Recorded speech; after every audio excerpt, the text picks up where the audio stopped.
nom du Seigneur. Béni soit le nom. Béni soit le nom de Jésus. Béni soit le nom. Béni soit le nom du Seigneur Jésus. Oui, Jésus est le même. Oui, toujours le même. Béni soit le nom Du Seigneur. Adorons le nom. Adorons Le nom de Jésus. Adorons le Adorons le nom du Seigneur Jésus. Oui, Jésus est le même. Oui, toujours le même. Adorons le nom du Seigneur. Élevons le nom. Élevons le nom. Au-dessus de tout nom. Élevons le nom. Élevons le nom du Seigneur Jésus. Jésus est le même. Oui, toujours le même. Élevons le nom du Seigneur. Glorifions le nom. Glorifions le nom. Glorifions le nom. Glorifions le nom du Seigneur Jésus. Oui, Jésus est le même. Oui, toujours le même. Glorifions le nom du Seigneur. Matthieu chapitre 25.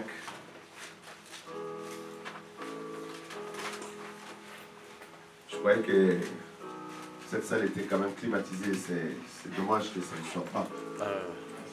Hein? On a ouvert les portes, mais c'est un peu difficile. On va essayer de ne pas trop traîner pour qu'on ne soit pas trop plus confortable. Matthieu 25, versets 1 à 13 dit ceci. Alors le royaume des cieux sera semblable à 10 vierges qui, ayant pris leurs lampes, allèrent à la rencontre de l'époux. 5 d'entre elles étaient folles et 5 sages. Les folles, en prenant leurs lampes, ne prirent point d'huile avec elles. Mais les sages prirent avec leurs lampes de l'huile dans des vases. Comme l'époux tardait, toutes s'assoupirent et s'endormirent. Au milieu de la nuit, on cria, voici l'époux, allez à sa rencontre. Alors toutes ces vierges se réveillèrent et préparèrent leurs lampes. Les folles dirent aux sages, donnez-nous de votre huile car nos lampes s'éteignent. Les sages répondirent, non, il n'y en aurait pas assez pour nous et pour vous. Allez plutôt chez ceux qui en vendent et achetez-en pour vous. Pendant qu'elles allaient en acheter, l'époux arriva. Celles qui étaient prêtes entrèrent avec lui dans la salle des noces et la porte fut fermée. Plus tard, les autres vierges vinrent et dirent, Seigneur, Seigneur, ouvre-nous. Mais il répondit, je vous l'ai dit en vérité, je ne vous connais pas. Veillez donc, puisque vous ne savez ni les jours ni l'heure. Amen. Amen. Pouvons nous asseoir, mes amis. Ce soir, je suis venu annoncer le retour de Jésus-Christ. Je suis venu dire à un enfant de Dieu que Jésus-Christ revient très bientôt. Amen. Que Jésus-Christ est à la porte et que nous devons réellement nous préparer à cela. Ce n'est pas de la blague. Je suis en train de passer ces derniers temps de mon ministère, de ma vie, de tout ce que Dieu me donne, à aller de lieu en lieu, de ville en ville, de pays en pays. Je fais des conférences à gauche, à droite, pour dire aux enfants de Dieu, le temps est proche. Jésus-Christ est à la porte.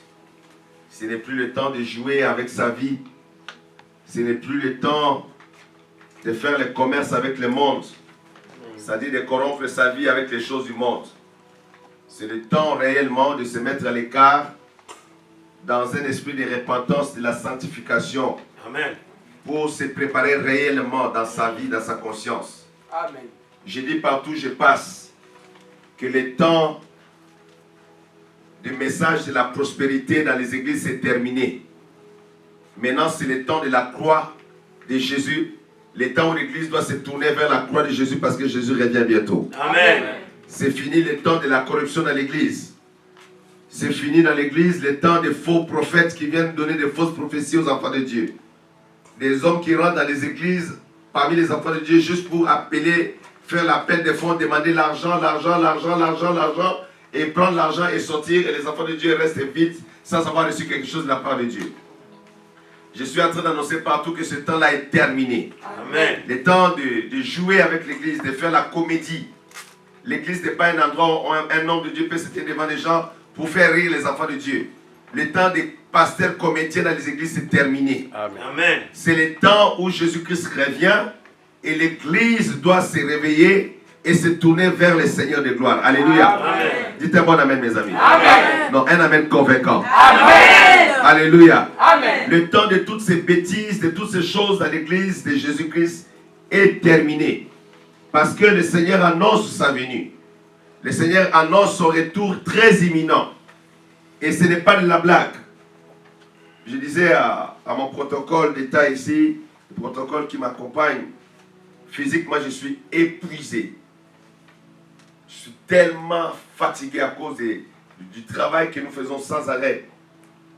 Mais je me suis dit, je vais quand même arriver à Quimper. Amen. Amen. Pourvu qu'un enfant de Dieu qui est là-bas écoute la voix de Dieu. Amen. Et qu'il change sa vie. Et qu'il commence à se préparer pour le royaume des cieux. Amen. Alléluia. Amen. Alléluia. Amen. Le temps de l'impudicité, de l'adultère dans l'église, c'est terminé ce temps-là. C'est le temps de la pureté, de la sainteté dans l'église de Jésus. Amen. Le temps où les pasteurs viennent faire n'importe quoi, présenter leurs habits, présenter leurs chaussures, présenter leurs cravates, présenter leurs voitures, faire tous ces théâtres-là. Ce temps-là est terminé, mes amis. Amen. Maintenant vient le temps où l'église doit se comprendre que le Fils de Dieu est à la porte. Il faut maintenant mettre sa vie en ordre, commencer à marcher dans la crainte de Dieu, dans l'obéissance à la parole de Dieu et vivre droitement jusqu'à ce que nous rentrons dans le ciel de Dieu. Amen. C'est un amen convaincant. Amen. Le texte que nous venons de lire pour aller droit au but parle de la parabole des 10 vierges. Et cette parabole, c'est Jésus-Christ qui l'a donnée.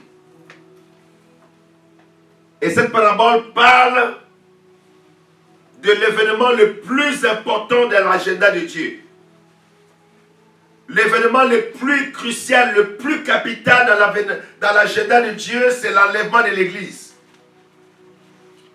Laissez-moi te dire ce soir que dans le calendrier de Dieu, pendant que je vous parle, il n'y a pas quelque chose de plus important qui concerne le ciel, qui concerne l'Église de Jésus-Christ, si ce n'est l'enlèvement de l'Église.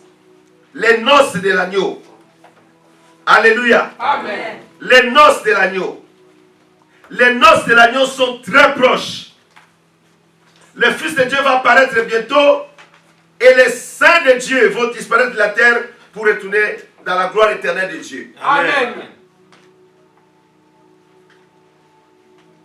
Une fois, je suis allé à Ottawa. C'est la capitale du Canada. La capitale politique administrative du Canada. Parce que la capitale économique du Canada, c'est Toronto où j'habite. Et quand j'étais dans ce séminaire là-bas à Ottawa, un ange de Dieu a visité une de mes filles. Et c'était le soir. Et quand l'ange de Dieu l'a visité, l'ange de Dieu, je coupe pour aller rapidement, l'ange de Dieu l'a amenée dans l'espace. Elle était suspendue avec l'ange de Dieu dans l'espace. Suivez-moi mes amis. Ce témoignage est sur YouTube, vous pouvez le suivre ça sur YouTube. Cet ange de Dieu là, est suspendu avec lui dans l'espace. Et puis l'ange de Dieu lui dit, regarde sur la terre. Quand elle regarde comme ça, elle voit notre église. Parole de grâce à Toronto. L'ange de Dieu lui dit, regarde. Connais-tu le serviteur de Dieu qui est là? Quand elle regarde comme ça, elle me voit devant l'église en train de prêcher. Elle dit, oui, c'est notre pasteur, c'est le pasteur Jacques Malouma. Il dit, mais qui se passe dans cette église. Ils ont tourné le dos à la parole. Regarde, qu'est-ce qu'elle voyait? Elle voyait les gens, moi je suis en train de prêcher, Patrick, assieds-toi là. Assieds-toi. Elle voyait les gens tourner comme ça là. Physiquement dans l'église, je vois toujours les gens regarder vers moi. Mais là je lui dis, regarde, ils ont tourné le dos à la parole. Ils ne suivent pas la parole que l'homme de Dieu est en train de prêcher. Et s'ils continuent comme ça, l'enlèvement aura lieu et ils vont tous rester. Et toute une grande partie, une grande majorité de l'église était comme ça, assis comme ça là. Juste le rangée des serviteurs, quelques serviteurs qui étaient avec moi regardaient vers moi. Mon épouse était assise là, regardait moi. Elle voyait toute l'église avec cet ange là. Et puis l'ange de Dieu lui dit, regarde vers le ciel. Quand il regarde vers le ciel, mes amis, parce que tu peux aller t'asseoir et tourne la chaise. Quand elle regarde vers le ciel, elle voit le soleil à son coucher. Suivez-moi s'il vous plaît. Il restait un petit bout, un tout petit bout du soleil comme ça là. Et l'ange de Dieu lui dit, dès que ce petit bout du soleil entre, c'est fini. L'enlèvement va avoir lieu. C'est tout le temps qui reste pour l'église sur la terre. Ce petit bout de soleil qui reste là. C'est-à-dire, l'église est restée avec une toute petite lumière comme ça. Et l'ange de Dieu lui dit que dès que cette petite fine partie du soleil qui reste rentre, ça va être l'enlèvement. Pendant qu'elle est en train de regarder comme ça, l'ange de Dieu touche son œil et à sa grande surprise, elle voit l'enlèvement a lieu. L'enlèvement a lieu. Les gens ont disparu sur la terre. Suivez-moi mes amis.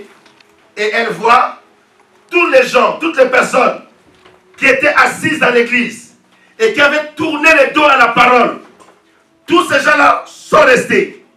Les quelques personnes seulement qui avaient tourné les visages, c'est-à-dire leur cœur, vers la parole, ces gens-là ont disparu.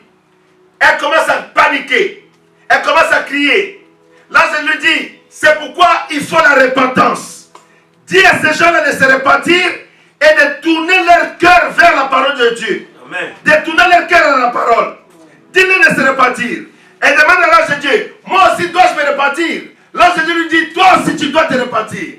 Quand ils voulaient se repentir là-bas, en haut ils étaient, l'ange de Dieu lui dit, non, la repentance n'est pas ici. La repentance est là-bas sur la terre parmi les hommes. Amen. Alléluia. Amen. Et après cela, l'ange l'a ramené dans sa chambre, l'ange a déjà disparu. C'était la panique totale. J'étais à Ottawa, on m'appelle dans tous les sens. Ça secouait la ville de Toronto, ça secouait une partie de l'Amérique. Les gens commençaient à appeler de partout. Et puis j'ai décidé qu'on va mettre ça sur YouTube. Tout le monde doit connaître ce qui se passe. Les gens disaient, non, pasteur, c'est la honte pour notre église. Ne fais pas ça, on va se moquer de nous. J'ai dit, il faut qu'on se moque de nous pour qu'on revienne à la repentance devant Dieu. Amen. Alléluia. Amen. On a mis ça sur YouTube. Les gens ont regardé partout. Les gens appelaient. D'autres églises ont regardé ça, se repentaient. Et j'ai engagé le temps de la repentance à l'église. Amen. On a commencé à se repentir, à pleurer devant Dieu. On a commencé à crier à l'Éternel de nous faire grâce et miséricorde. Chacun pleurait pour sa vie. Chacun pleurait pour son cœur. Chacun pleurait pour sa famille. Chaque fois que je donne ce témoignage, je n'oublie jamais de dire ceci. Quand ils ont vu quelques personnes monter, plusieurs personnes de l'église rester, ils ont vu toute notre chorale rester. Toute notre chorale était restée. Ça nous a choqués. Mes filles de la chorale, personne n'était dans l'impudicité. Personne n'était dans l'alcool. Personne ne fumait. Pour parler des grands péchés que les gens connaissent. Parce que vous m'avez dit que non, c'était tous des impudiques. Non, personne n'était dans l'impudicité. Personne ne fumait la cigarette. Personne ne buvait l'alcool. Personne n'allait dans les salles de cinéma. Et ce qui est grave, mon fils était dans la chorale. Et dans cette vision, il est resté. J'ai crié. Je dis, Seigneur, cette histoire a frappé même ma maison. J'ai pris mon fils, j'ai parlé avec lui, j'ai dit, ma soeur, qu'est-ce qu'il y a? Je lui parle en anglais. Talk to me, qu'est-ce qui se passe? Dis, parle-moi sur ton papa. Qu'est-ce qui est arrivé? Est-ce que cette vision est réelle? Tu vis avec moi tous les jours. Tu vas à l'école, tu es renaissant. À part l'école, nous allons à l'église, nous revenons. Dis-moi, est-ce que tu as une copine dehors? Non, Daddy, je n'ai pas de copine. Dis-moi la vérité, si c'est une copine, dis-moi. Non, papa. Est-ce que tu filmes les chambres dehors? Moi, je ne sais pas. Non, je ne filme pas. Est-ce que tu prends la drogue à l'école? Non, papa.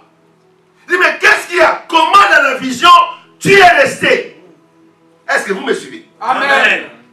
Je dis, dis-moi pourquoi tu es resté, mon fils. Si Jésus revenait, comme la sœur a vu, j'allais rester. Là, mon cœur a tremblé dedans de moi. Parce qu'il confirmait les choses qu'on a vues. J'ai dit, why? Why?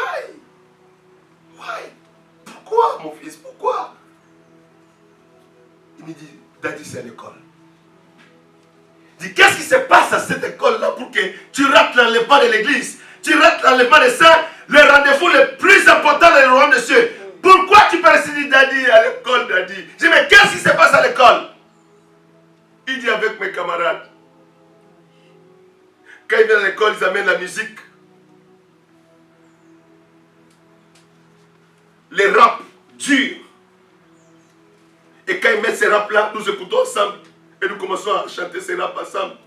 Nous rentrons, nous écoutons les raps. Mais moi, je ne filme pas Daddy. Mais tous mes amis filment. On regarde les images des films, des photos. On regarde les films. Plein de choses sales. Plein de choses sales. J'ai dit, c'est que Dieu a raison.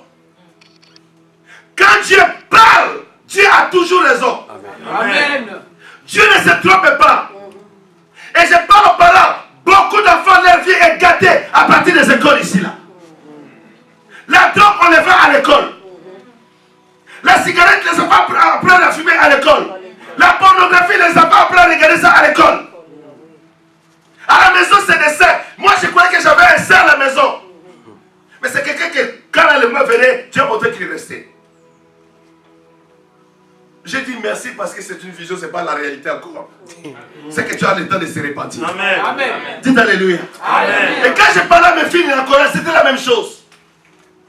C'était difficile, c'était douloureux. Tout le monde pleurait, tout le monde pleurait. Tout le monde disait, papa, c'est vrai. Si Jésus venait, on restait. Je dis, mais je vous prêche ici chaque dimanche, chaque semaine. Je crie ici, je me poumane ici. Je vous montre le chemin de la droiture. Vous connaissez qui je suis. Comment vous restez, mes enfants? Tout le monde pleurait. Alors, nous sommes rentrés à la repentance. Parce que l'ange de Dieu avait dit, dites aux serviteurs de Dieu, cette église doit rentrer à la repentance. Nous avons fait le premier mois de repentance. On priait, on pleurait. On se jetait par terre. Quand j'arrivais, mon épouse partait, la maman partait. Tout le monde trouvait son père à l'église. On pleurait. On disait, Seigneur, pardonne-nous, on ne sait pas. Pendant ce temps-là, pendant qu'on criait, on se repentait. Les églises qui avaient appris cela commençaient à se moquer. Oui, le pasteur Malouma là, c'est un homme important, on le connaît. Il voyage beaucoup. Il fait des croisades, des séminaires. Oui, apparemment les gens sont guéris dans ces réunions. Les gens sont délivrés. Comment son église est visitée par un ange et puis les gens restent. Ceux qui ne travaillent pas bien pour Dieu, les gens me critiquaient. Vous savez, quand les gens attrapent une nouvelle sur vous, ils vont vous faire comme ça là. Mes enfants venaient et disaient, papa, on nous critique dans la vie, papa. Qu'est-ce qu'on fait? Dit, papa, lève cette image dans la YouTube parce qu'on nous salit partout. J'ai dit, que ça reste à YouTube. Il y a un enfant de Dieu qui écoutera. Amen. Il va se repentir. Amen. Nous répentons nous seulement. Payons le prix de la repentance. Amen. On s'est humilié devant Dieu. On pleurait devant Dieu. On criait à l'Éternel, on se repentait. On se repentait, mes amis. Le premier mois est passé. Moi, je crois qu'après un mois de repentance, mes amis, on venait chaque jour à l'église. Chaque jour. C'est pas une repentance, les gens de sa maison. Chaque soir, après le travail, tout le monde venait à l'église. C'était comme un deuil de un mois. Les gens ne faisaient que pleurer, pleurer, pleurer, pleurer. Le premier mois, c'était une repentance d'émotion. Quand on arrive vers la fin du premier mois, le Saint-Esprit me dit, deuxième mois de repentance. Je dis, ah Seigneur, ces enfants vont me fuir. Ils vont me fuir. 2 mois. Il dit, rentre en repentance. Je dis, ah, déjà on a un problème, je vais obéir. Je lui ai dit, vous savez, il demande qu'on rentre encore 2 mois de repentance. Je me disais, Seigneur, la moitié de l'église va fuir ici là. Les enfants de Dieu sont sensibles. Non, ils n'ont pas fui. Ils se sont dit, papa, si c'est Dieu qui demande qu'on fasse 2 mois de repentance, on va se repentir ici. Amen. Mes amis, le 2e mois de la repentance était différent du premier. Qu'est-ce qui se passe maintenant au 2e mois? Parce que le premier mois c'était le choc. Et nous on répondait au choc de la révélation. Le 2e mois, c'était le mois le plus important dans notre repentance. Qu'est-ce qui s'est passé? Le Saint-Esprit venait chez Patrick. Il disait, Patrick, il y a 5 ans, tu as volé telle chose. Patrick, il y a 8 ans, tu avais insulté une personne à la gare à ce moment ici. Cette personne est toujours à côté de toi. Tu n'as jamais demandé pardon à cette personne. Le Saint-Esprit venait sur Béatrice. Il disait, Béatrice, tu as un problème avec Dieu. Tu n'as pas pardonné ton père encore. Parce que ton père t'avait tellement battu dans ton enfance. Je donne un exemple. Mais tu n'as jamais pardonné. Tu es dans le manque de pardon. Tu dois pardonner. Le Saint-Esprit dit, toi, tu as la tête de quelqu'un, tu avais pris 3000 €. Ça fait 6 ans. La personne là a pleuré. Tu as fermé ton cœur. Tu as refusé de rembourser l'argent de l'autre. Jusqu'à aujourd'hui, cette personne pleure. Et quand tu pries, cette personne te maudit dans son cœur. C'est une fausse chrétienne. Un faux chrétien. Il a pris mon argent. Il ne rentre pas là. Mes amis, deuxièmement, on était devenus comme des fous. Moi et ma femme, on cherchait les gens qui ont devait l'argent. On appelait John Kravis. Il dit, passe les gens. Quoi? Tu dis, John, prends ton argent. Prends ton argent. Il disait, mais qu'est-ce qu'il y a à me passer? Je dis, prends l'argent. Tout le monde courait. On réparait nos affaires. Amen. Chacun essaie de mettre sa vie en ordre. Amen. On vivait comme si l'enlèvement a lieu demain matin. Amen. Amen. Je parle à quelqu'un, mes amis. Amen. C'est comme si l'enlèvement a lieu demain matin. On courait, on mettait la vie en ordre. Si on avait insulté un frère, on n'a jamais demandé pardon. On disait, papa, pardonne-moi. Je sais que j'avais mal parlé. Je t'avais insulté. Mes amis, on s'est répandu. Amen. On s'est répandu. Le deuxième mois, le Saint-Esprit a travaillé dans le cœur. Le premier mois, c'était dans l'émotion. On était dans l'émotion totale. Mais le deuxième mois, il dit que toi, tu buvais beaucoup d'alcool. Toi là, tu t'habillais mal. Toi, tu es une jeune femme. Comme le Saint-Esprit parlait à une femme, elle ne portait, excusez-moi les mamans qui sont là, elle ne portait jamais de soutien-gorge. Quand elle s'habillait, elle laissait ses seins à l'intérieur sur les habits, et puis tous les hommes étaient séduits. Dieu lui rappelle, regarde comment les hommes que tu as séduits tout au long de ta vie, regarde le péché que tu as commis. La maman a pleuré, parce que maintenant elle est mariée, elle a vécu comme ça pendant toute sa jeunesse, jusqu'à ce qu'elle rentre dans le mariage, elle s'habillait seulement comme ça. C'est seulement dans le mariage, comme elle a eu le statut de mariée, elle a commencé à porter le soutien-gorge. Elle ne voulait pas porter le soutien-gorge en France. Maintenant, le Saint-Esprit rappelait des détails comme ça, des choses abominables que les gens ont commis, pour lesquelles ils ne se sont jamais répartis dans leur vie. Est-ce que vous me suivez? Amen. Ceux qui étaient alcooliques, qui étaient fiers que moi je bois ceci, moi je bois les liqueurs, moi je bois ceci. Les gens se répandaient. Les gens pleuraient. Les gens criaient à Dieu. Les gens se répandaient. Mes amis, le deuxième mois, le Saint-Esprit, venez devant mon frère. Mon frère devant, venez ici devant, il y a une place pour vous, avec le petit. Les gens criaient à Dieu. Les gens criaient, là où il est là-bas. Là, voilà. Les gens pleuraient. Les gens criaient à Dieu. Et puis, on a pleuré la miséricorde de Dieu. Le deuxième mois est parti. Le Seigneur me dit maintenant, vous allez prendre une pause et vous ferez un troisième mois de repentance. J'ai dit, Seigneur, un mois, donc au mois de janvier. Donc là, on était au mois de novembre, on arrête la repentance. Comme ça, on passe le mois de décembre en paix. Et pendant qu'on a fait tous ces 2 mois-là, il y a une sœur à l'église qui a refusé de faire la repentance ni les premiers mois, ni les deuxièmes mois, mais elle venait à l'église. Elle dit, moi je ne fais pas la repentance là. Ces histoires-là, de cet ange qui a visité Vivi, ça ne me regarde pas, ça les regarde eux. Je ne sais même pas pourquoi notre pasteur a cru à ces choses-là. Des choses bizarres comme ça. Elle était chrétienne. Mais nous, on a fini la repentance. Dieu nous a donné la paix. Amen. Alléluia. Amen. Dieu nous a donné la paix. Et Dieu a commencé à restaurer nos vies. Et puis, j'ai annoncé à l'église qu'on fera une dernière repentance au mois de janvier. L'église a dit, papa, il n'y a pas de problème. Et puis, quand on arrive au mois de janvier, la sœur là s'est dit, ah, moi aussi, pourquoi je n'ai pas fait la repentance avec les autres? Elle dit, je vais essayer quand même. La repentance de ce mois de janvier, voir qu'est-ce que ça va faire de ma vie. Cette sœur-là, depuis plus de 6 ans, je crois, dans le mariage, elle était stérile. Elle ne concevait pas. Elle ne savait pas qu'est-ce qui avait bloqué sa vie. Au mois de janvier, quand elle est rentrée dans la repentance, mes amis, son mari était infertile. Les semences de son mari ne pouvaient jamais féconder l'œuf d'une femme. Elle-même, ce n'était pas possible pour elle de concevoir. Elle est rentrée dans la repentance. Et pendant la repentance, elle s'est rendue compte qu'elle avait gardé prisonnière beaucoup de personnes dans son cœur par le manque de pardon. Et entre autres, une servante de Dieu, une grande servante de Dieu. Pour une fausse histoire, elle a gardé la même à une servante de Dieu. Et pendant la repentance, le Saint-Esprit l'a aidé et s'est rendu compte de ces choses-là. Elle est allée réparer, elle a demandé pardon à toutes les personnes. Et son cœur a été libéré. Son âme a été libérée. Amen. Et puis, mes amis, quand on a fini le 31 janvier, notre prière de repentance et de jeûne, au milieu du mois de février, elle est tombée enceinte. Amen. Et le bébé Samuel a né. On peut acclamer le Seigneur. Elle témoigne ces choses. Je crois que son témoignage aussi est sur YouTube. Donc tout ce que je vous dis, ce sont des choses vérifiables. Alléluia. Amen. Voilà la puissance de la repentance. Voilà pourquoi partout nous allons, nous disons, la repentance amène la restauration. Amen. La repentance ramène la guérison dans nos vies. Amen. Mes amis, en ce temps-là, pendant que nous prions comme ça dans cette repentance-là, et nous n'oublions pas que l'ange a dit, l'enlèvement c'est pour bientôt, il reste juste un petit bout de temps. Et Dieu a révélé à un grand prophète de Dieu au Kenya là-bas, qu'il reste 1 minute à l'horloge de Dieu avant l'enlèvement. Ça c'est le temps de Dieu.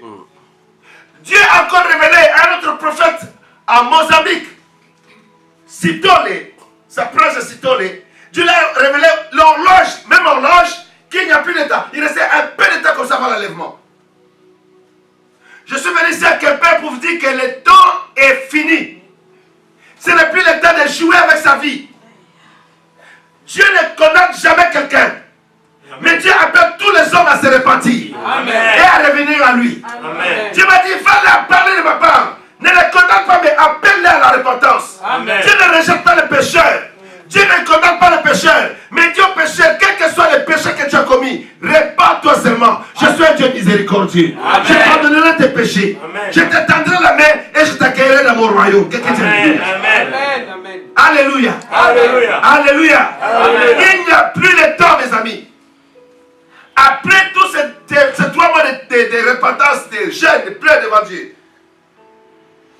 le Seigneur me dit, Jacques, dis à l'église, je vais vous donner un bâtiment.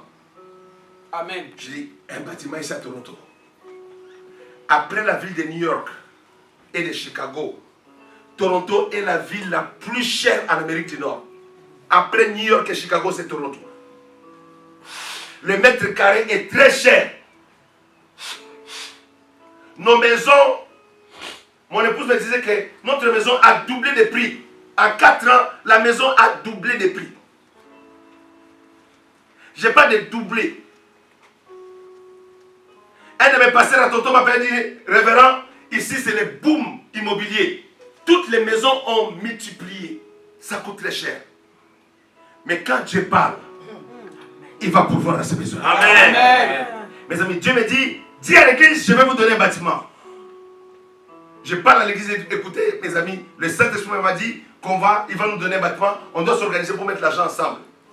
Les miracles ont commencé. Les gens commencent à donner l'argent. Les gens commencent à donner l'argent. Vous connaissez les histoires de l'argent des bâtiments des églises. Comment les pasteurs ont mangé les argents. On cotise l'argent pour acheter un bâtiment. Quand l'argent devient important, les pasteurs mettent l'argent dans la poche, ils donnent une explication, l'église disparaît encore. Après, il vient, puis l'histoire est finie et les gens continuent.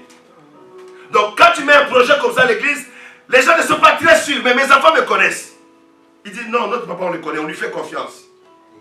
Mes amis, au bout de 10 mois, je dis bien 10 mois, le projet n'a pas fait 1 année. 10 mois, mois pour mois, 10 mois. Dieu nous a permis d'acheter un bâtiment d'une valeur de 1 500 000 $. Amen. On peut acclamer le Seigneur. Amen. Après la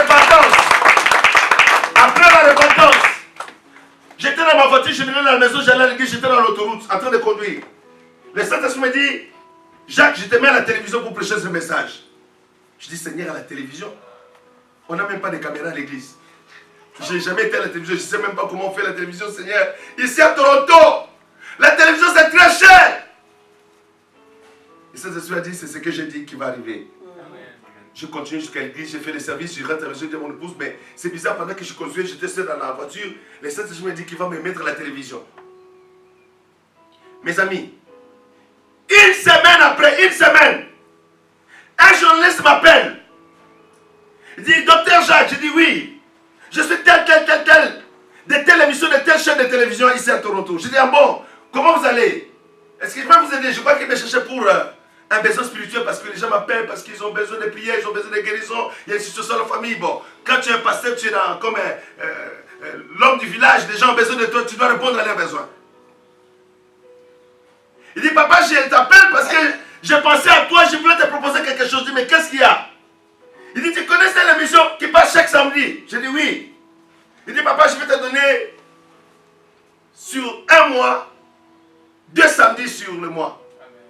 Je dis, tu me donnes 2 samedis sur moi? Je dis, mais moi, je n'ai jamais été à la télévision. Il dit, papa, ne t'inquiète pas, je vais t'aider. Je vais te montrer tout ce qu'il y a à faire. Et si tu peux mettre seulement un peu d'argent pour acheter le matériel, je vais t'aider. La voix du Saint-Esprit me dit, je t'avais dit que je t'aimais à la télévision. Alléluia. Amen. Mes amis, comme ça, là, je mobilise mes enfants, mes secrétaires. Personne ne connaissait comment faire la télévision. Il fallait d'abord remplir les conditions du gouvernement, appeler au Canada, la CRTC, s'enregistrer. Je ne sais pas comment ça fait. Les caméramans qui va filmer, on tournait à gauche, à droite. On a travaillé au bout d'un mois. On a commencé l'émission. Première émission. Amen. Deuxième émission. J'ai dit, mais Seigneur, ce monsieur, c'est un païen. C'est vrai, il m'a mis à la télévision.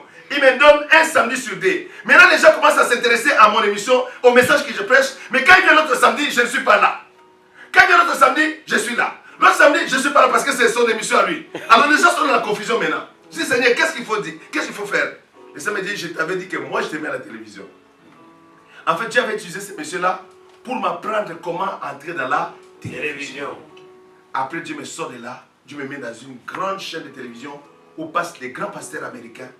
Mes amis, après la repentance, nous avons vécu les bénédictions de Dieu. Amen. Je suis en train d'annoncer ces choses ici à Quimper pour vous dire que la repentance produit la richesse et la bénédiction de Dieu dans la vie des enfants de Dieu. Amen. Quand on se tourne vers Dieu de tout son cœur, on vit les miracles de Dieu. Nous avons vu des enfants naître miraculeusement à l'église. Nous avons vu les changements. Nous avons vu des grandes choses s'opérer. Nous avons vu la main de Dieu, des grandes portes s'ouvrir. Par la grâce de Dieu, mes amis, Dieu a commencé à... Je voyageais avant, mais Dieu a encore ouvert de larges portes. Amen. Dieu a encore ouvert de grandes portes pour moi. Comme ça, là, du coup, sans comprendre par quel mécanisme, Dieu a commencé à ouvrir des portes pour que je rencontre des hommes d'État, des présidents, des ministres, des hommes d'État. Mes amis, après la repentance, nous avons vécu la gloire de Dieu. Amen. Je suis à Québec pour annoncer que la repentance attire la gloire de Dieu. Amen. Que la repentance attire la gloire dans cette ville au nom de Jésus-Christ. Amen. Dites un amen, mes amis. Amen. Dites un bon amen. Amen. Alléluia. Amen. Dieu est puissant. Amen. Dieu est capable, mes amis. Il n'y a rien qui soit impossible à ce Dieu. Amen. Jésus a parlé des vierges folles et des vierges sages. Ils viennent vers Jésus-Christ, mais ils ne vivent pas selon la parole de Dieu. Ils viennent vers Jésus-Christ, mais ils vivent selon le monde. Ils ont encore le goût du monde, l'appétit du monde. Ils veulent vivre le monde totalement. Ils croient qu'ils sont libres de vivre comme ça. 5 étaient folles, 5 étaient sages. Alléluia. Amen. Les sages, en prenant leurs lampes, ont pris de l'huile dans les vases. Suivez-moi, mes amis.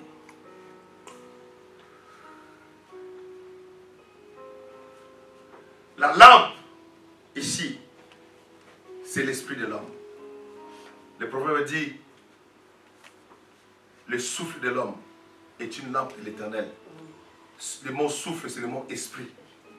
Le souffle de l'homme, c'est ça la lampe de l'éternel. Ton esprit est une lampe. Jésus a dit, vous êtes la lumière du monde. On est la lumière du monde quand le Saint-Esprit rentre dans notre esprit.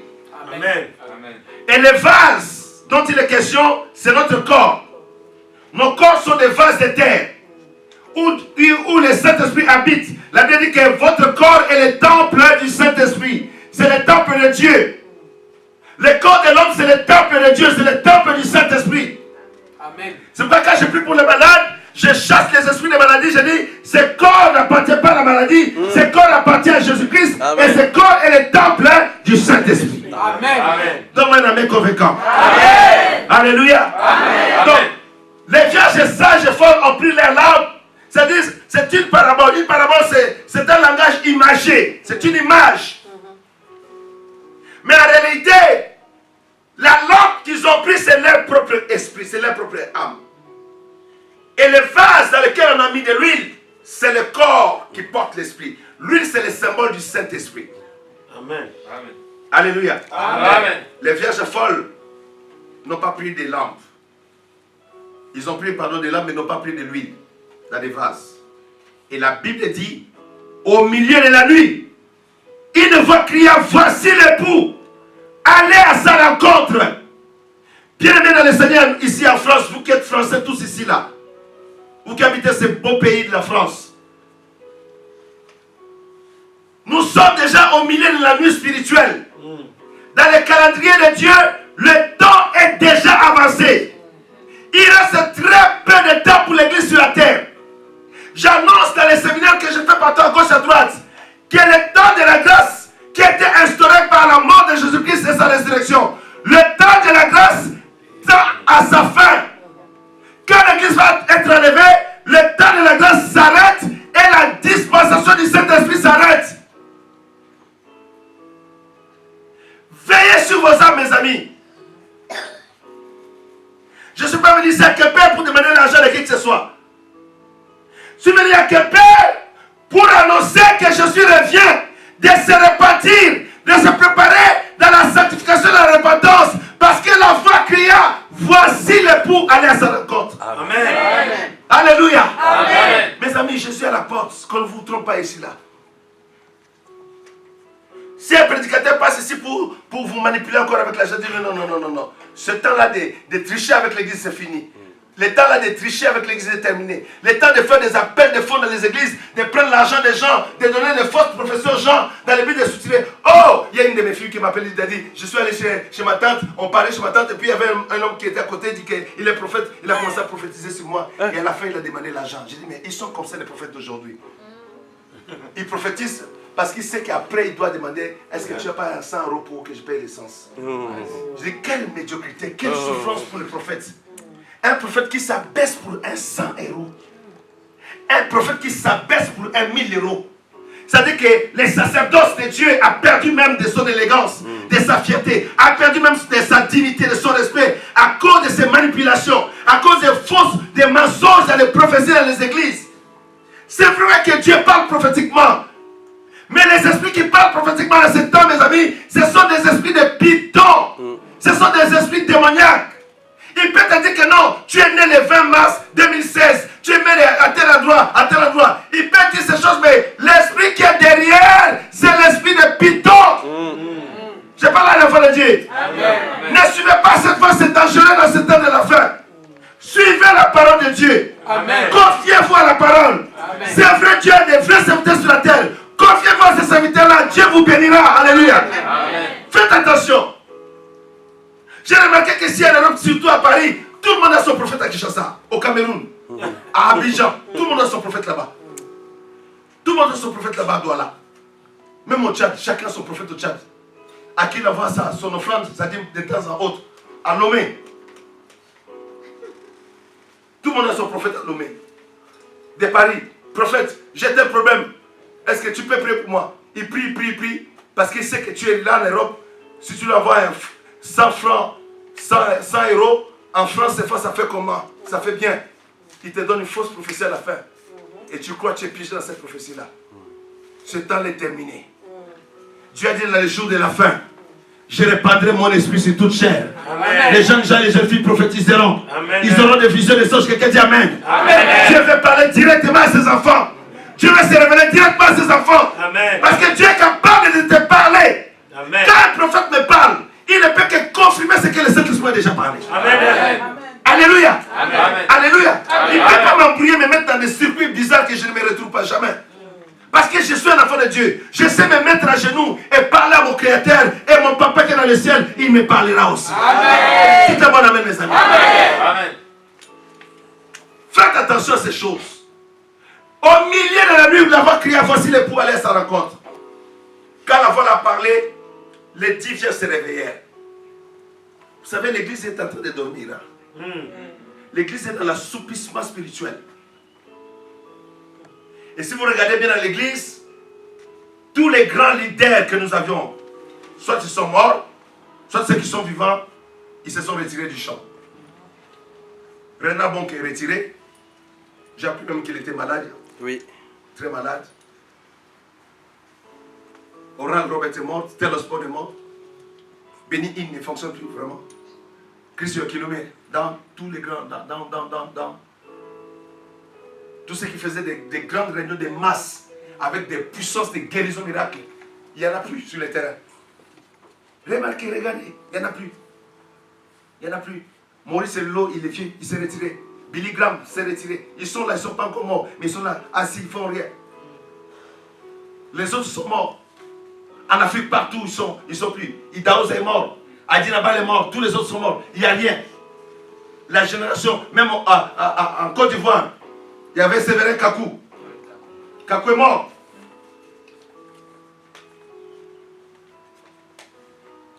Séverin Kakou, c'était mon ami. Il venait chez moi à Toronto, il dormait chez moi à la maison. Il dormait à la maison. Il est mort, j'avais rendez-vous le mois prochain avec lui à Toronto pour une croisade. Il est mort. J'étais à l'autre quand ma femme m'appelait en pleurant. Il dit, papa Kakou, moi je dis non, c'est pas vrai. Il ne peut pas mourir comme ça. Mais c'était un accident qu'il a apporté. Et après la mort de Kakou, toutes sortes de faux prophètes sont sortis en Côte d'Ivoire. Ça fait pleurer. L'esprit des Pythons a envahi ce pays-là où Dieu a commencé un beau réveil. Ça fait mal. Et cet assoupissement spirituel, suivez-moi mes amis, suivez-moi s'il vous plaît ici, suivez-moi. Quand l'église est dans l'assouplissement spirituel, dans ce sommeil spirituel, toutes sortes de commerces se passent dans l'église. Toutes sortes de commerces se passent dans l'église. Toutes sortes de prophéties, toutes sortes de ministères se lèvent dans l'église. C'est-à-dire que Jésus a dit ceci, pendant qu'on dormait, l'ennemi a envoyé ses serviteurs la nuit, ils ont mis la mauvaise semence dans le même champ. Dans le même champ, ils ont mis la mauvaise semence. Et les gens ne se retrouvent plus à l'église. Vous avez remarqué que les gens ne font plus les églises. Hein? Les gens fuient les églises. Parce qu'ils fuient tous ces problèmes-là. Ils disent non, parce que nous, on ne fait pas aller à l'église. Pardon. Qui est il vient d'où? Surtout quand on annonce qu'un pasteur congolais. Pas congolais. Congolais. Il est de quel Congo? Congo, Brazzaville, mais Kinshasa. Kinshasa. On fuit comme un serpent. Les gens fuient comme un serpent. Il vient d'où? Hein? Il vient d'où? Nigeria. Nigeria. Ghana. Côte d'Ivoire. Parce qu'à cause des scandales, à cause des scandales qui se sont multipliés dans l'église, les pasteurs qui ont grossi les femmes, qui ont détruit les familles, qui ont abusé des gens, qui ont pris les maisons des gens, ont pris l'argent des gens, ont fait des choses impossibles que même les païens ne font pas dans leur temps normal. Les pasteurs ont fait ça dans l'église de Jésus-Christ. Et toutes ces choses se sont passées pendant l'assoupissement spirituel. Suivez-moi, suivez-moi. Pourquoi je vous dis quelque chose d'important ici? Dans cet assoupissement-là,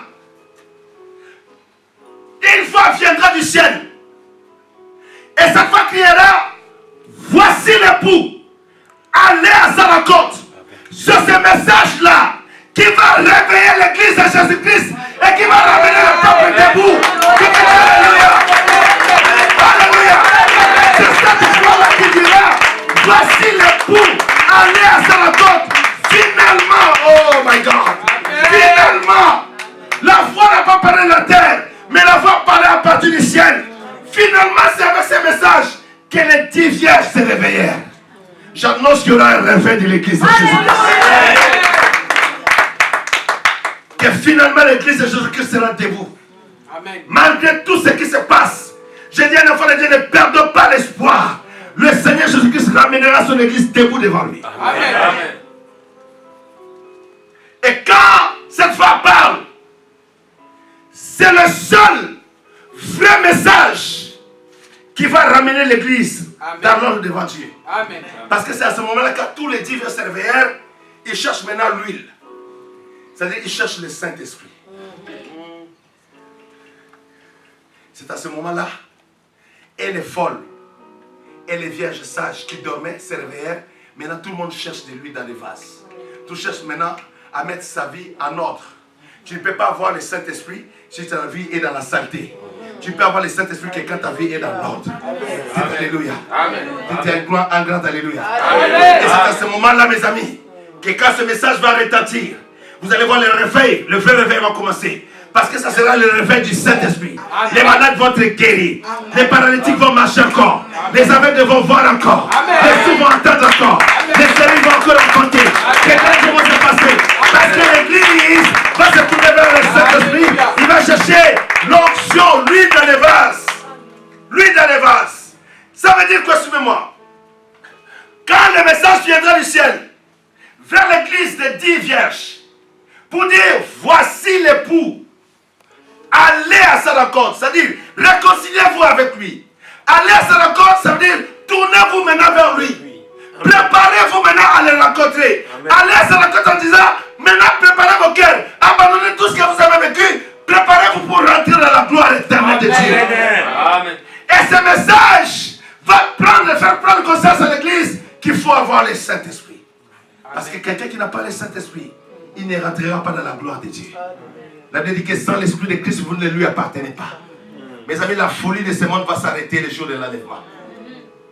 La folie de ce siècle, de toutes les églises, de tous les hommes de Dieu, ça va s'arrêter le jour de l'enlèvement. Et mes amis, suivez ici. Je suis en train de clôturer. Maintenant, les vierges folles se rendent compte qu'il n'y a pas de l'huile dans les vases. Elles essaient d'allumer la lampe.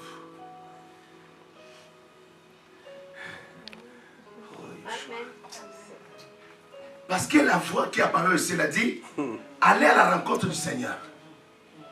On ne peut pas aller vers le Seigneur, la lampe éteinte. C'est-à-dire qu'il y a la mort spirituelle dans l'âme. C'est-à-dire que les ténèbres a rempli l'âme, le péché a détruit l'âme. Maintenant, elle cherche à aller vers le Seigneur.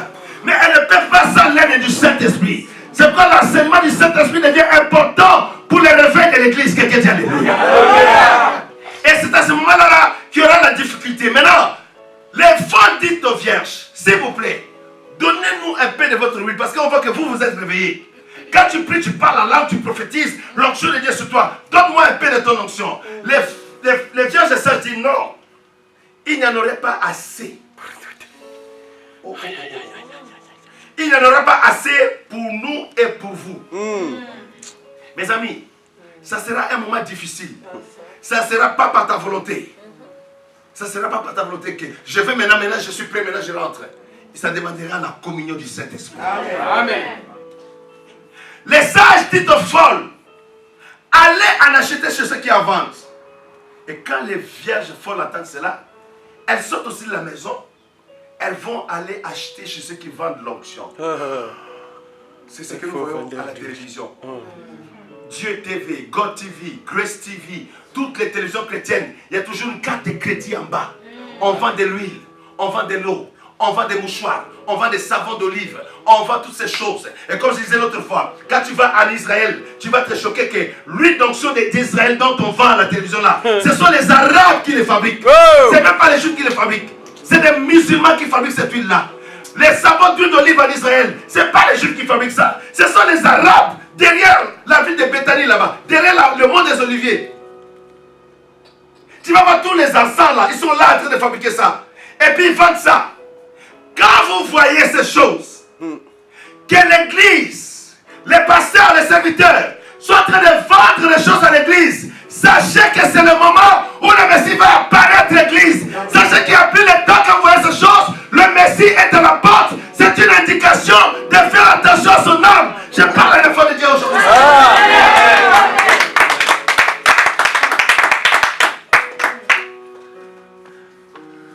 Quand vous attendez vendre ces choses, je suis allé à Guadeloupe. Le pasteur prend la bouteille de l'eau. Il prie pour ça lui-même. Parce qu'il a prié, il a mis son onction dedans. Il vend ça 10 €. J'ai dit à l'ancien là, pourquoi vendez-vous de l'eau aux enfants de Dieu? Il dit non, l'apôtre a instauré ça. C'est interdit qu'un enfant de Dieu aille acheter lui-même son eau, apporte. D'abord, qui a dit qu'on doit prier pour l'eau, que quelqu'un boit de l'eau? Qui a dit ça? Dans quelle Bible on dit ça? boire de l'eau. On les fait boire n'importe quoi. Parce que c'est là les ténèbres. Les enfants de Dieu ne se retrouvent pas. Mais il n'y a pas le discernement que quand ces choses arrivent, ça veut dire que le Fils de Dieu peut prendre son église à n'importe quel moment. Amen. Les vierges folles sont effectivement partis. Ce qui est choquant, ils ont acheté. Ils ont acheté, mes amis. Qui peut acheter l'Esprit de Dieu avec l'argent? Qui peut acheter la gloire de Dieu avec l'argent? C'est ça la présence du feu étranger dans les corps du Christ maintenant. Vous entendez les guégués. Vous avez entendu parler des guégués? C'est quoi là? Un musicien chrétien qui chante pour Jésus-Christ. Après vous entendez dans sa chanson guégué. On dit, mais, il dit, au lieu de dire au nom de Jésus, il dit au nom de guégué. On dit, mais c'est qui ces guégués? Le mélange est rentré dans les corps de Christ. L'abomination est rentrée dans les corps de Christ. Vous entendez des pasteurs qui vont chez les marabouts, ils prennent les fétiches, ils prennent les mouchoirs, ils mettent dans leur poche, comme ça quand ils font les services, pour imposer les mains les gens tombent, les faux miracles s'opèrent. Il y a 2 ans, j'étais à Kinshasa, à RDC, j'ai rencontré un pasteur qui dit, moi je suis venu pour témoigner dans cette église ici, parce que j'étais un pasteur sataniste. J'ai dit, quoi? Tu étais un pasteur sataniste? Oui, j'étais un pasteur sorcier. Tu faisais quoi? On faisait nos réunions de sorcellerie avec Satan. Il nous expliquait comment faire les choses, comment venir prêcher la parole de Dieu. Et puis les gens venaient beaucoup. Et les vraies églises, il y avait des vrais pasteurs. Les gens n'allaient pas là-bas. On bloquait les églises là. On faisait des démons pour envoyer les démons là-bas, pour bloquer le passage, pour que les membres de cette église-là dorment la nuit, qui ne se réveillent pas, qui ne prient pas, qui n'aient pas envie d'aller à l'église et qui soient vraiment lourds pour surtout les matins. Et surtout les hommes, ils ne vont pas vouloir se réveiller et dire à sa femme, toi femme, moi je reste dormir un peu, je suis fatigué. Ils ne savent pas que c'est les envoûtements de la sorcellerie. Il dit, papa, on faisait tout cela. Et puis, nous, maintenant, on a ramassé tous les gens du quartier, ils venaient prier sur nous. Et puis, quand on a levé une maladie de leur corps, on leur donnait une autre maladie à la place. Je disais, mais si tu sais, j'ai envie de t'égorger. Est-ce que tu t'es vraiment repenti? Je dis, tu devrais dire ces choses en pleurant, même à genoux, en t'humiliant. Tu parles de cela comme quelque chose d'un spectacle que tu racontes aux gens pour que les gens soient impressionnés par ta vie passée. Tu as détruit la vie des enfants de Dieu. Tu as détruit les églises de Jésus-Christ. Tu as fait des abominations et tu en parles aisément comme ça. Tu crois que je vais t'acclamer, mais je vais t'impressionner. Je dis, tu devais te repentir. Et même quand tu en parles, tu devais pleurer, implorer la miséricorde de Dieu chaque fois que tu en parles. Mais les vierges folles sont allées acheter. Elles ont effectivement acheté. Elles sont revenues. Et quand elles sont revenues, les vierges sages étaient déjà rentrées dans la gloire. Amen. Et la porte était fermée. Et quand elles sont arrivées, elles ont frappé à la porte. Qu'est-ce que ça veut dire qu'elles ont frappé à la porte? Ça veut dire qu'elles priaient. Quand elles frappaient à la porte, ça veut dire qu'elles priaient. Demandez, on vous donnera. Cherchez, on vous donnera. Frappez, on vous donnera. Ce sont 3 méthodes de prière. Je n'ai pas le temps d'expliquer ça aujourd'hui. Quand elles sont arrivées, la Bible dit qu'elles ont frappé à la porte et disaient, Seigneur, Seigneur, ouvre-nous. C'est-à-dire, elles se sont mis à prier. Elles ont raté l'enlèvement, mais elles se sont mis à prier. Le Seigneur quand même les a répondu et dit, je ne vous connais pas. Je ne vous connais pas. Pourquoi? L'huile qu'ils ont amenée, c'est un huile étranger. Je suis en train d'enseigner beaucoup sur le Saint-Esprit ces derniers temps. Il y a un passage sur lequel je suis en train d'insister ces derniers temps. Dieu dit à Israël, je ne vous cacherai plus ma face, car je répandrai mon esprit sur vous. Amen. Car le Saint-Esprit sur votre vie, la face de Dieu est tournée vers vous. C'est-à-dire la faveur de Dieu est tournée vers vous. Amen. Le cœur de Dieu est tourné vers vous à cause du Saint-Esprit. Ça veut dire que Dieu chérit le Saint-Esprit. C'est-à-dire que Dieu ne peut jamais refuser le Saint-Esprit. Pourquoi on a refusé les vierges folles? Elles ont amené une huile qui n'est pas l'huile du Saint-Esprit. Faites attention, Quimper. Moi, je suis un ouvrier de Jésus. Je dis partout, je pense que je suis un soldat de Jésus. J'ai fait mon chemin. Le week-end passé, j'étais ici à Brest. Je l'ai annoncé les voies de Dieu. Là, je passe à Quimper. J'ai prié Dieu que je revienne à Quimper. Que l'église commence à Quimper. Amen. Que ce message rentre à Quimper. Que ce message parle à Quimper. Que les frères et sœurs de Quimper des forts messages qui sont autour, qui commencent à se préparer pour le retour de Jésus. Amen. Qui commencent à écouter les vrais messages qui préparent l'église à l'enlèvement.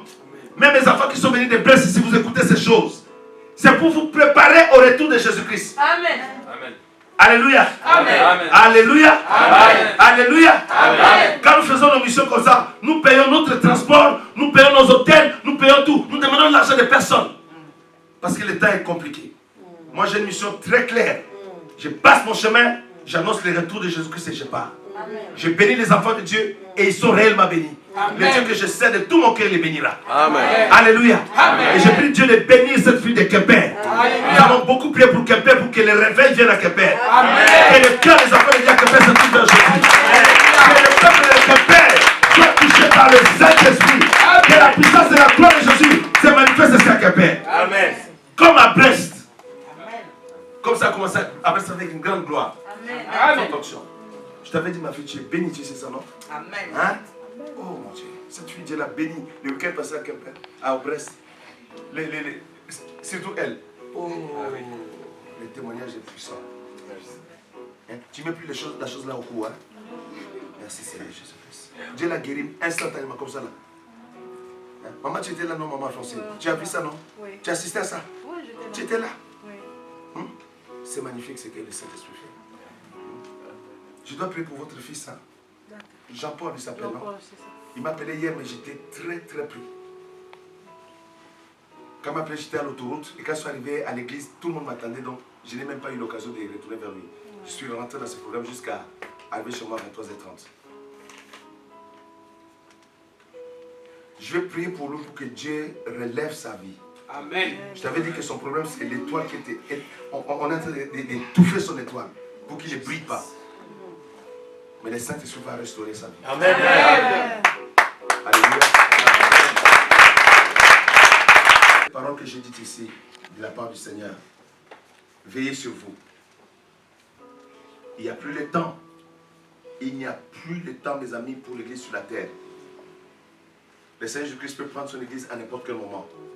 Dieu ne condamne personne, mais il demande à tout le monde de se repentir.